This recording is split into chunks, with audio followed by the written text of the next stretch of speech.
Sa video ito ay ibibigay ko sa inyo ang isang gawain. Ito ay tungkol sa migrasyon.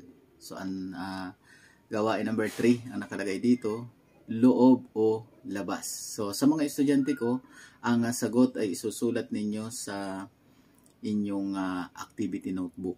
Checkin ko yan sa next meeting. So, panuto.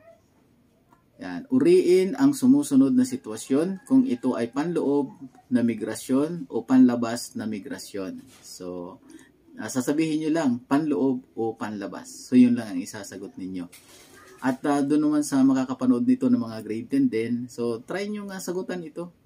At doon sa comment section ninyo ilagay yung inyong sagot. So, mahalaga na malaman ninyo muna kung ano nga ba ang kahulugan ng migrasyon, at ilalagay ko dyan sa ating screen yung video na diniscuss natin nung nakaraan. So panoorin nyo muna yung video na yun ay ilang minuto lang naman, tapos bago nyo ito sagutan at tiyak na perfect kayo. So simulan na natin yung ating activity, yung ating gawain. Unang tanong, namamalagi si Ana sa bahay ng kanyang tita sa Lawag magmula nang lumipat siya galing Maynila. So, tingnan ninyo itong statement na ito. Ito ba'y panloob o panlabas na migrasyon? Number 2, namasukan bilang kasambahay si Aling Maring sa mansyon ng mga Ortegas sa Cavite. Ito ba'y panloob o panlabas na migrasyon? Number 3, isinakotuparan ni Aaron ang kanyang pangarap na magtrabaho sa Canada buhat nang siya ay maging isang ganap na inhinyero. Ito ba ay panloob o panlabas na migrasyon? Number 4, nag-cross country si Lena buhat sa Malaysia patungong London. Yan, ito ba ay panloob o panlabas na migrasyon? Number 5, umuwi na lamang sa Cotabato si Jason buhat sa Tondo nang masunog ang tinitirahang bahay doon. Ito ba ay panloob o panlabas na migrasyon? Number 6, hindi na pinalampas pa ni Christian ang pagkakataong makapag-aral sa isang sikat na pamantasan sa Maynila nang makuha siya bilang varsity player sa nasabing universidad. So ito ba ay panloob o panlabas na migrasyon?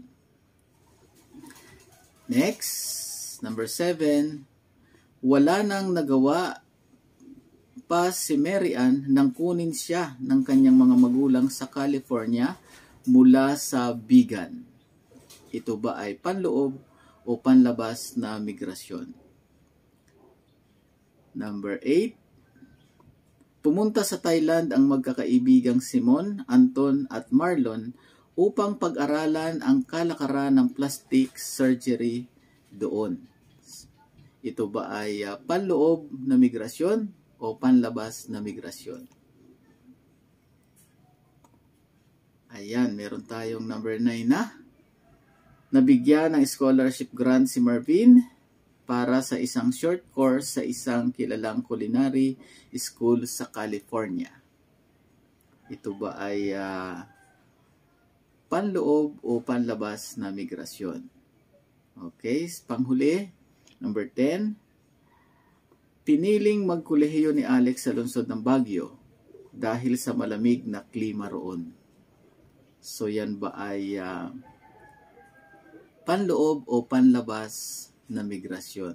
Okay, sa mga estudyante ko isusulat ito sa activity notebook ninyo at checkan ko ang sagot. Titingnan natin sa ating next meeting.